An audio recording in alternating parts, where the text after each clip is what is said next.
की शुरुआत में हमें बताया जाता है कि दूसरे प्लेनेट के कुछ एलियंस हैं जो अपने कैदी एलियंस को सजा देने के लिए जमीन पर छोड़ दिया करते थे। उन्हें इंसानों के जिस्म में कैद कर दिया जाता था और जब वो इंसान मरता था तो वो एलियन भी उसके साथ मर जाया करता था। साल 1380 में हम देखते हैं कि एक औरत अचानक से हवा में उड़ने लगती है क्योंकि उसके जिस्म में भी एलियन कैद था। जब ये देखकर कुछ सिपाही उसे बचाने जाते हैं लेकिन वो उसे बचा ही नहीं पाते क्योंकि उसके चारों तरफ एक कवर बना हुआ था। औरत के जिस्म में कैद एलियन बाहर निकल आता है और देखते ही देखते सब पर हमला कर मारने लगता है, लेकिन वो जमीन के माहौल में 5 मिनट से ज्यादा नहीं रह सकता था। तभी एक रास्ता खुलता है और रोबोट की गाड़ी यहाँ पर आती है। दरअसल एलियंस ने अपने सारे कैदी एलियंस के इंतजाम के लिए अपना सीनियर रोबोट यहाँ भेजा है जिसका नाम गार्ड था, जिसके साथ उसका साथी भी था। वो भी एक रोबोट था लेकिन वो किसी डिवाइस जैसा था। अब ये दोनों फ्यूचर यानी आने वाले वक्त से आए थे सिर्फ उस एलियन को रोकने के लिए, लेकिन तभी वो एलियन दोबारा से उस औरत के जिस्म में चला जाता है और गार्ड पर हमला करता है। अब गार्ड यहाँ अपनी ताकत लगाकर उस एलियन को औरत के जिस्म से निकालता है। ऐसा होते ही इस औरत की हालत मरने वाली हो जाती है, लेकिन मरने से पहले वो गार्ड से कहती है कि मेरी बेटी का ख्याल रखना, वो बहुत ही छोटी है। और अब जैसे एक सिपाही उस बच्ची को मारने वाला होता है तभी गार्ड का साथी इंसानी रूप में आकर उस सिपाही को मारकर बच्ची को बचा लेता है। और बेशक गार्ड एक रोबोट था लेकिन उसके जिस्म में इंसानों के बहुत सारे अलग अलग रूप थे। अब वो दोनों एक रास्ता खोलकर 2012 में आ जाते हैं जहाँ गार्ड उस एलियन को एक अलग ही तरह की जेल में कैद कर देता है जहाँ टोटल 7 एलियंस कैद थे। तभी अचानक से यहाँ बच्ची की रोने की आवाज आने लगती है और गार्ड को पता चलता है कि उसका साथी उस औरत की छोटी बच्ची को अपने साथ यहाँ पर ही ले आया है जिसका नाम एन है। गार्ड का साथी उसे कहता है कि मैं इस बच्ची को नहीं रखकर उसके दिमाग को पढ़कर इंसानों के बारे में जानना चाहता हूँ। तब इस बात पर गार्ड मान जाता है। अब हम साल 1391 में एक जादूगर को देखते हैं जिसके पास 2 जादुई बिल्लियाँ थी। उसके पास एक जादुई पंखा भी था और दोनों बिल्लियाँ उसके अंदर से निकलती थी। जादूगर वहाँ एक पोस्टर देखता है जिस पर लिखा हुआ था कि एक कीमती चाकू जो कि क्रिस्टल का है उसे ढूंढने पर बहुत सारा इनाम है। तब उसे याद आता है कि मैंने इस चाकू को पहले कहीं देखा है। ये सोचते ही उसे कुछ ख्याल आने लगते हैं लेकिन इनमें भी उसे वो चाकू दिखाई नहीं देता। अब उस चाकू के बारे में पता लगवाने के लिए वो एक नजूमी के पास जाता है जिससे उसे पता चलता है कि सबसे पहले वो चाकू एक मछुआरे को नदी में मिला था। वो चाकू कीमती इसलिए है क्योंकि उसमें बहुत सारे हीरे लगे हुए हैं। फिर वो उस चाकू को एक लोहार के पास ले गया ताकि वो हीरे निकलवा सके। लोहार ने कोशिश तो की लेकिन वो उन हीरों को नहीं निकाल पाया। अब वो चाकू एक ऑफिसर के पास है कि उसने उसे खरीदा है। अब जादूगर अपनी बिल्लियों के साथ वहाँ पहुँच जाता है जहाँ वो ऑफिसर था। इसी दौरान एक अजीब सा आदमी भी उस ऑफिसर से मिलने आया था। अजीब वो इसलिए था क्योंकि उसे देखने से ऐसा लग रहा था जैसे वो फ्यूचर से आया हो। वो ऑफिसर से कहता है कि ये चाकू मेरा है इसलिए अब आप इसे मेरे हवाले कर दीजिए। तभी उस अजीब आदमी के जिस्म में कैद एलियन ऑफिसर पे हमला करके उसे चाकू हासिल करने की कोशिश करता है, लेकिन तभी ऑफिसर उस चाकू को अपने जिस्म से निकाल कर बाहर फेंक देता है और मौके पर ही उसकी मौत हो जाती है। लेकिन यहाँ वो नजूमी भी उस चाकू को हासिल करने के लिए पहुँच चुका था और वो नजूमी उस चाकू को लेकर भागने लगता है, लेकिन तभी एलियन उसे देख लेता है और उसके पीछे पड़ जाता है। तब जादूगर भी उनके पीछे चला जाता है और अपने जादू से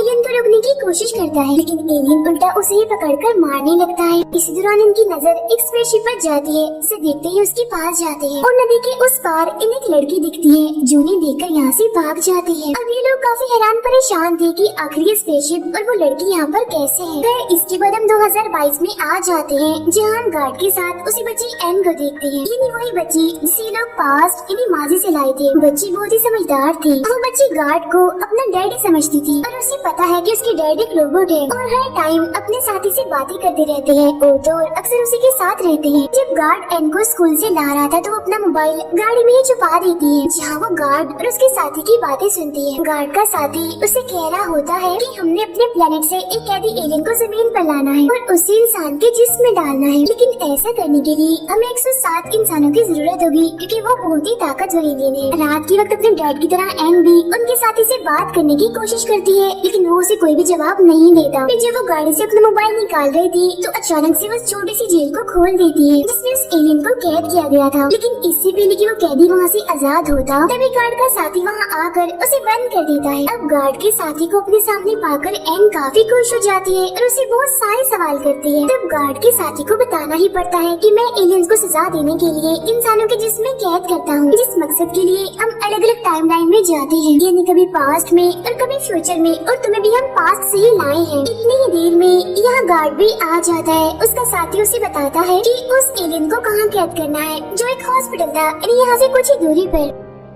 अब एन जानना चाहती थी कि आखिर हो क्या रहा है, इसीलिए वो अगले ही दिन उसी हॉस्पिटल जाती है। अंदर जाकर वो अपने मोबाइल में आसपास की हर चीज की वीडियो बनाने लगती है। इसी दौरान गार्ड और उसका साथी भी अपने मिशन, अपने मकसद को पूरा करने के लिए यहाँ पहुँच जाते हैं। तभी आसमान में काफी बड़ी स्पेसशिप दिखाई जाती है जो एक काले रंग के पत्थर को उस हॉस्पिटल में भेजती है। अंदर जाते ही वो पत्थर एक काफी बड़े गोल्डन रंग के पिलर में बदल जाता है, जिसके अंदर से अजीब सा एलियन निकलता है और आसपास अपने टेंटिकल्स फैलाकर एक एक करके लोगों को पकड़ने लगता है। इस तरह से कैदी एलियंस इंसानों के जिस्म में चले जाते हैं। वो टेंटिकल्स अभी भी नहीं रुक रहे थे और पूरे हॉस्पिटल में ही फैल चुके थे। तब एन भी उन टेंटिकल्स को देख लेती है और उनसे बचने के लिए भागती है। जैसा कि मैंने आपको बताया कि एलियंस को इंसानों के जिस्म में डालने के लिए 107 इंसान चाहिए थे, जो उन्हें मिल भी गए थे। यानी उनका मिशन पूरा होने वाला था। इसी दौरान गार्ड एन को देख लेता है और काफी हैरान हो जाता है कि ये यहाँ क्या कर रही है। खैर वो उस पर ध्यान नहीं देता और उस काले रंग के पत्थर को लेने आ जाता है। इस चीज का फायदा उठाकर एन वहाँ से भाग जाती है और जैसे उनका मिशन पूरा होता है एलियंस को इंसानों में डालने का, सारे टेंटिकल्स वापस चले जाते हैं और इंसान दोबारा से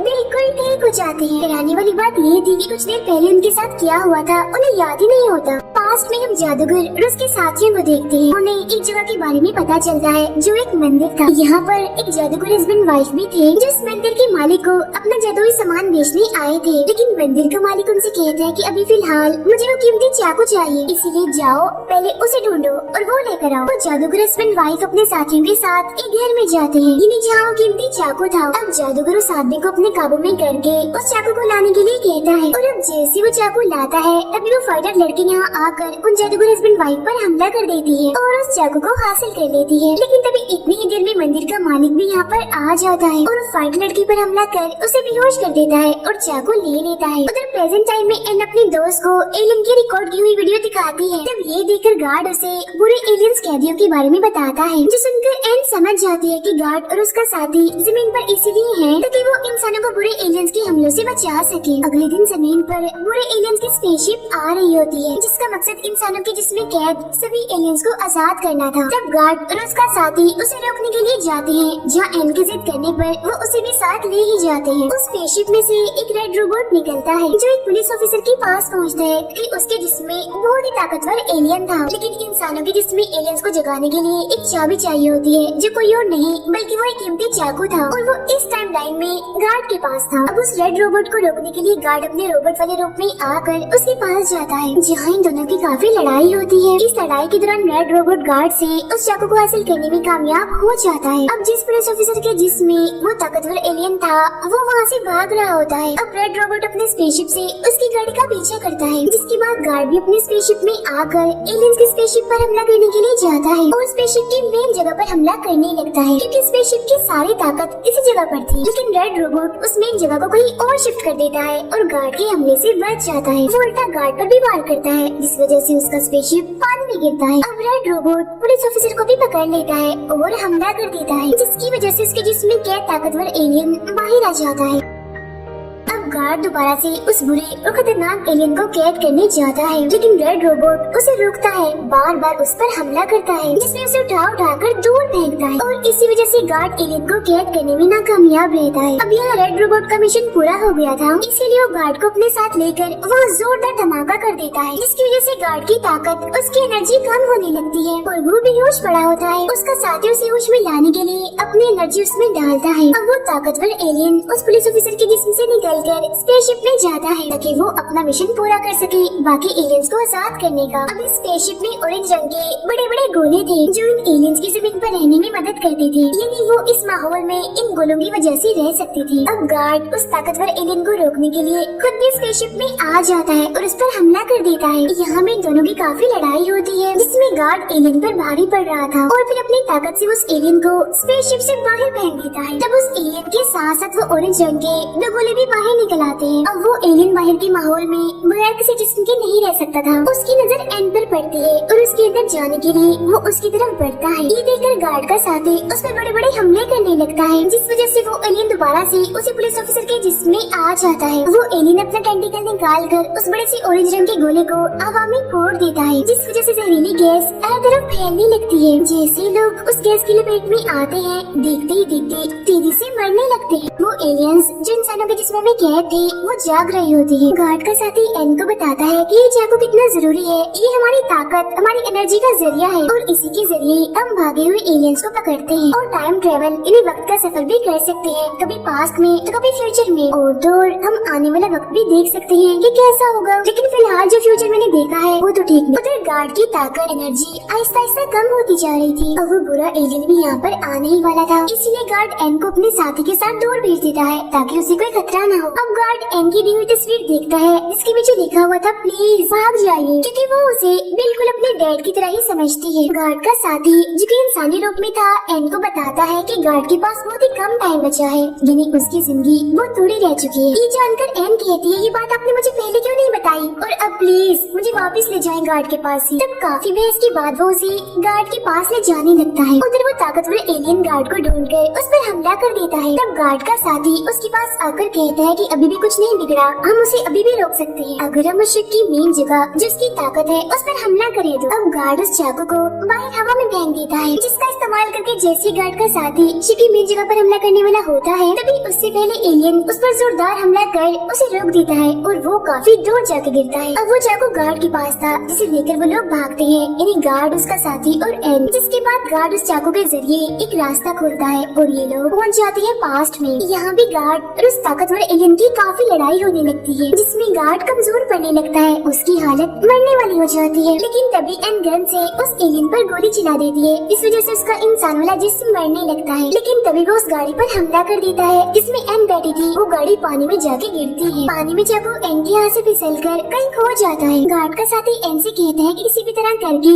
तुम्हें हमें ढूंढना ही होगा, क्योंकि तभी हम सब कुछ ठीक कर सकते हैं। जिसके बाद उनकी स्पेसशिप वही नदी में फंसी रहती है जिसमें गार्ड और उसका साथी थे। अभी भी वो लोग पास्ट में ही थे, यहाँ सिर्फ 2 लोग ही बचे थे, वो ताकतवर एलियन और एन। वो एलियन भी यहाँ से चला जाता है अपने लिए कोई नया जिस्म ढूंढने के लिए। तभी एक छोटे लड़के को नदी किनारे एन मिलती है जो भी जिंदा थे। वो लड़का नदी में जाकर एन के चाकू को ढूंढने लगता है, लेकिन वो उसे नहीं मिलता। जिसके बाद वो एन की देखभाल करता है। अब यहाँ जादूगर हस्बैंड वाइफ को भी पता चल जाता है कि मंदिर की मालिक के जो साथी थे वो एलियन से असल में उनसे लड़ते हैं। वो अपने जादू से एक एलियन को बड़े से मटके में कैद कर देते हैं। अब दूसरा एलियन जैसे एन को कंट्रोल करके उसे मारने ही वाला था कि तभी यहाँ पर जादूगर पहुँच जाता है। वो अपने जादुई पंखे से तलवार निकाल कर एलियन पर हमला कर उसका टेंटिकल काट देता है, जिससे वो एन को छोड़ देता है। अब एलियन ने भी बदले में उस पर हमला कर दिया होता है, जिस वजह से वो बेहोश हो जाता है। अब एन उस एलियन के इंसानी जिस्म पर हमला करती है, लेकिन उसके चारों तरफ एक कवर बना हुआ था जिससे उसे कुछ भी नहीं होता। यहाँ वो जादूगर औरत एक जादुई शीशे की मदद से